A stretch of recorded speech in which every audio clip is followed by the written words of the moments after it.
आज हम बाल अधिकार के कुछ पॉइंट्स को रिवाइज करेंगे और राष्ट्रीय बाल नीति जो भारत द्वारा बनाई गई थी उसके बारे में थोड़ा जानेंगे। संयुक्त राष्ट्र संघ द्वारा ये बाल अधिकार बनाया गया। भारत के अलावा काफ़ी सारे अन्य देशों ने इसको एक्सेप्ट किया, इसको स्वीकार किया। इसका मकसद क्या था? राष्ट्र जो बाल अधिकार था उसका मकसद था कि बच्चों की बुनियादी सुविधाओं का ध्यान रखा जाए। जो कमज़ोर असहाय बालक हैं उनको संरक्षण दिया जाए, सुरक्षा दी जाए।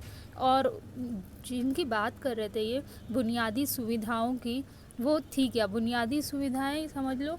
बाल अधिकार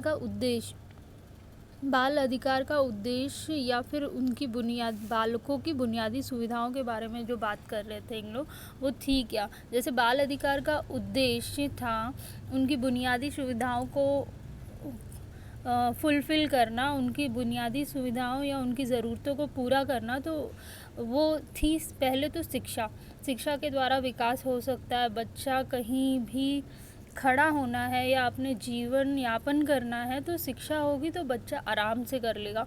तो सबसे पहले तो हमें शिक्षा देनी है बच्चों को। बाल अधिकार में कहा गया स्वास्थ्य का अधिकार, अच्छे स्वास्थ्य का हर बालक का अधिकार है। उसे पोषित आहार दिया जाए, अच्छा खाना दिया जाए, सो दैट वो अच्छा स्वास्थ्य उसे मिले।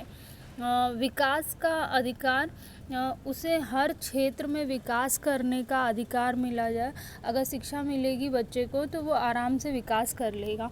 जीने का अधिकार, जीवन यापन करने का या जीवन जीने का अधिकार बच्चे का है। तो बच्चा जब पैदा होता है तो उसके माँ को और उसको सारी सुविधाएं मिले, दवाइयाँ मिले सरकार के द्वारा, खाने पीने की चीज़ें मिले, इसके बारे में बात की है। इस सब में इस सारी चीज़ों में सरकार को काम करना चाहिए। सहभागिता का अधिकार या फिर हर किसी क्षेत्र में, हर काम में बच्चा आराम से पार्टिसिपेट कर सके, उसे उस चीज़ के लिए बढ़ावा दिया जाए। सुरक्षा का अधिकार, जितने भी जैसे बाल श्रम हो गया, बाल विवाह हो गया, क्रय विक्रय हो गया बालकों का, उन सब चीज़ों पे रोकथाम की जाए और बच्चों की सुरक्षा की जाए इन चीज़ों से। मादक पदार्थों के सेवन हो गया या ऐसी सारी जो चीज़ें हैं जो बच्चे को हानि पहुंचा सकती है, उसको हार्म कर सकती है, वो चीज़ों का ध्यान रखा जाए। नेक्स्ट था हमारा बाल अधिकार संबंधी मुख्य बिंदु। बाल अधिकार संबंधी मुख्य बिंदुओं में अगर बात की जाए तो भारत ने इस घोषणा पत्र को 11 दिसंबर 1992 में स्वीकार कर लिया। और इसमें कुछ जो मूलभूत चीज़ें थी उसके बारे में बात की उन्होंने। वो क्या थी? जन्म के तुरंत बाद पंजीकरण तथा राष्ट्रीयता प्राप्त करने का अधिकार। हर बच्चे का अधिकार है कि तुरंत पैदा होते ही उसे रजिस्टर किया जाए और उसको राष्ट्रीयता प्रदान की जाए। वो जहाँ पे भी पैदा हो रहा है, जिस भी कंट्री में पैदा हो रहा है, जैसे हम इंडिया में पैदा हुए तो हमें इंडियन सिटीज़नशिप मिलती है, कोई और कंट्री में होते तो वहाँ की सिटीज़नशिप मिलती। बच्चों को अपना नाम, पारिवारिक नाम और राष्ट्रीयता बनाए रखने की सुविधा। यदि माता पिता या अभिभावक बच्चों के साथ दुर्व्यवहार करते हैं तो राष्ट्र उन बच्चों को संरक्षण प्रदान करे। अगर कोई भी बच्चा ऐसा है जो प्रताड़ित किया जा रहा है या उनका शोषण हो रहा है या उनके माता पिता उसका अच्छे से ख्याल नहीं रख रहे हैं, तो फिर राज्य सरकार की या फिर राष्ट्र की ये जिम्मेदारी बनती है कि वो उन बच्चों का ख्याल रखे, उनका भरण पोषण करे, पालन पोषण करे और उनको एक सेफ ज़िंदगी या फिर वो सुरक्षित जीवन दे। नेक्स्ट था जहाँ गोद लेने की मान्यता हो वहाँ बच्चों के हितों का ध्यान रखा जाए। किसी को भी बच्चा दे ना दिया जाए, उससे पहले उस पेरेंट उसे बच्चे को लेना चाहते हैं उसका बैकग्राउंड चेक किया जाए। उसकी आर्थिक स्थिति कैसी है, वो बच्चे को कैसे संभालेगा, उसके घर में कोई है भी बच्चों को संभालने के लिए कि बस वो ऐसे ही ले रहा है, ठीक है। वो सब चीज़ की जांच पड़ताल की जाए फिर ही बच्चों को उन्हें दिया। लैंगिक शोषण के बारे में भी कहा गया कि लैंगिक शोषण से बच्चों का बचाव किया जाए। बच्चों को नशीले पदार्थों के सेवन से रोका जाए। नशीले पदार्थ बड़े या छोटे किसी सबके लिए हानिकारक है, स्वास्थ्य के लिए हानिकारक है, उनका विकास रुक जाता है और बहुत सारी दिक्कतें आती हैं। तो बच्चों को इनसे बहुत ही दूर रखा जाए।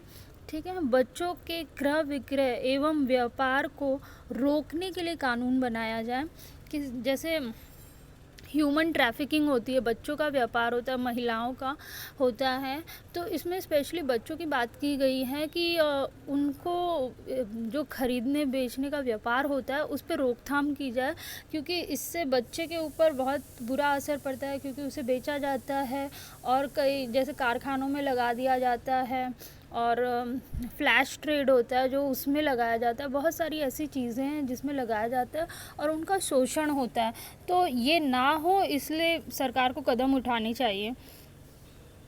नेक्स्ट हम जो पढ़ने वाले हैं, अच्छा जो ये बाल अधिकार है ये संयुक्त राष्ट्र संघ द्वारा बनाया गया था और सारे जो अदर कंट्रीज़ हैं उन लोग ने इसे एक्सेप्ट किया, ठीक है। फिर सारी कंट्री ने अपने हिसाब से, जैसे उनके कंट्री की जो सिचुएशन है उस हिसाब से नीतियाँ बनाई।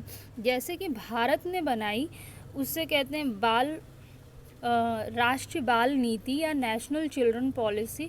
बाल अधिकार तो संयुक्त राष्ट्र संघ ने बनाया, पर हमने अपने देश में जो कंडीशन है उसके अनुसार नीति बनाई, जिसे राष्ट्रीय बाल नीति कहा जाता है। और राष्ट्रीय बाल नीति में कुछ पॉइंट्स रखे कि हमें इन बातों का ध्यान रखना है।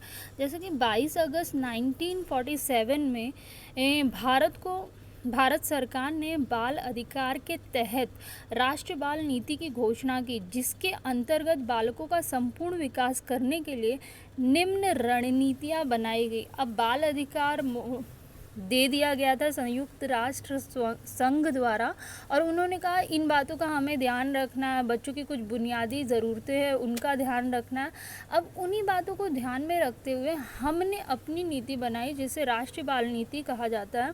और उसमें क्या क्या चीज़ें हमने ध्यान में रखी, जैसे कि पहले हमने सोचा कि उन्होंने कहा था बाल अधिकार का जो पहला उद्देश्य हमने पढ़ा था शिक्षा का अधिकार, उन्होंने बात की थी, तो हमने भी बनाया कि राज्य सरकार को 6 से 14 वर्ष की आयु के बच्चों के लिए निःशुल्क एवं अनिवार्य शिक्षा हेतु कार्यक्रम तैयार करना।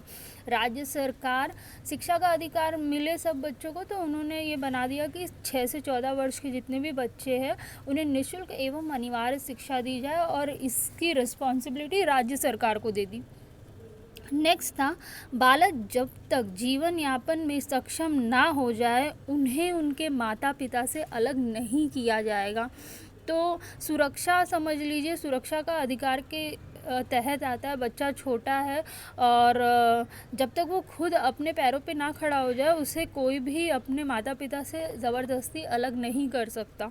नेक्स्ट था हमारा राज्य द्वारा बालकों के विकास के लिए या पोषक तत्वों की कमी को दूर करने के लिए पोषण आहार कार्यक्रम चलाया जाए।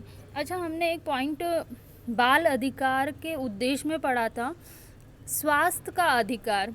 तो उसी को ध्यान में रखते हुए भारतीय सरकार ने एक पॉइंट बनाया, राज्य सरकार को पूरा ध्यान देना है कि पोषक तत्वों की कमी दूर हो बच्चों में, उसे अच्छा खाना मिले, तो पोषण आहार कार्यक्रम चलाया जाए, अच्छा खाना जैसे बच्चों को मिल सके जो उनकी ज़रूरत है। नेक्स्ट था हमारा विद्यालयों में शारीरिक शिक्षा, खेल कूद, विज्ञान एवं सामाजिक गतिविधियों को प्रोत्साहन देना चाहिए। जैसे हमने बाल अधिकार के उद्देश्य में एक पॉइंट पढ़ा था, विकास का अधिकार। अब बच्चे का विकास करने के लिए इन बिंदुओं पर ध्यान देना है। क्या? विद्यालय में शारीरिक शिक्षा, खेल कूद, विज्ञान एवं सामाजिक गतिविधियों को प्रोत्साहन देना है, तभी बच्चे का विकास हो पाएगा। नेक्स्ट है जन्म से पूर्व तथा उसके बाद के विकास के लिए पर्याप्त सुविधा प्रदान करनी है। जैसे जब बच्चा माँ के पेट में होता है 9 महीने तब, और उसके बाद भी माँ और बच्चे को पूरी सुविधा दी जाए, अच्छा खाना, दवाइयाँ, रहने सहने की जो जगह है, वो सारी चीज़ों का ख्याल रखना है। जो हमने बाल अधिकार के उद्देश्य में पढ़ा था, जीने का अधिकार या जीवन जीने का अधिकार कह लो, उसके तहत ये बनाया गया है। ठीक है। नेक्स्ट है राज्य को बच्चों को मादक पदार्थों के सेवन, उत्पादन एवं व्यापार से बचाना चाहिए। राज्यों को जिम्मेदारी दे दी गई थी कि बच्चों को मादक पदार्थ मतलब नशीले पदार्थ जो होते हैं उनका सेवन ना करे बच्चे। उसके उत्पादन बीड़ी वाली और ये पान मसाला गुटखा जो होते हैं उसके जो उत्पादन में भी बच्चों को लगा दिया जाता है, जो कि उनके लिए बहुत हार्मफुल होता है, क्योंकि उसको मतलब उसकी सुगंध या फिर उसकी गंध जो होती है उससे भी बच्चों को काफ़ी नुकसान होता है। और व्यापार की बात की जाए, जो खरीदना बेचना होता है बच्चे को, वो भी ना किया जाए। नेक्स्ट था अनाथ बच्चों के कल्याण के लिए राज्य को उपयुक्त प्रावधान प्रदान करने चाहिए। बच्चों के कल्याण के लिए बहुत सारे स्कीम्स बनाई जाए अनाथ बच्चों के लिए स्पेशली, क्योंकि उनके माता पिता नहीं हैं, उनका कोई अभिभावक नहीं है जो उनकी देखभाल कर सके। तो उस ऐसी सिचुएशन में राज्य को जिम्मेदारी दी गई कि ऐसे बच्चों के लिए भी ये स्कीम्स बनाए, पॉलिसीज़ बनाए, सो दैट बच्चे आराम से जी सकें। आज के लिए बस इतना ही।